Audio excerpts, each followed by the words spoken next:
Hi everyone, so this is a quick unboxing of my new boots.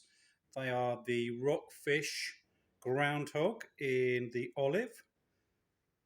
For those in the UK, they're size 9, EU 43, USA size 10 apparently. These are replacing my very worn Gateway ones. As you can see, after about 18 months, these kind of gave way, and they also gave way in the toe as well. So, yeah, these are going to be replaced, thank goodness.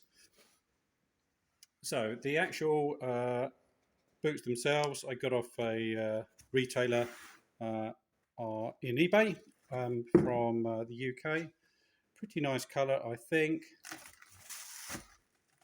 Hopefully they're going to be super warm, as you can see. Partly neoprene, halfway up, so they give that nice flexibility.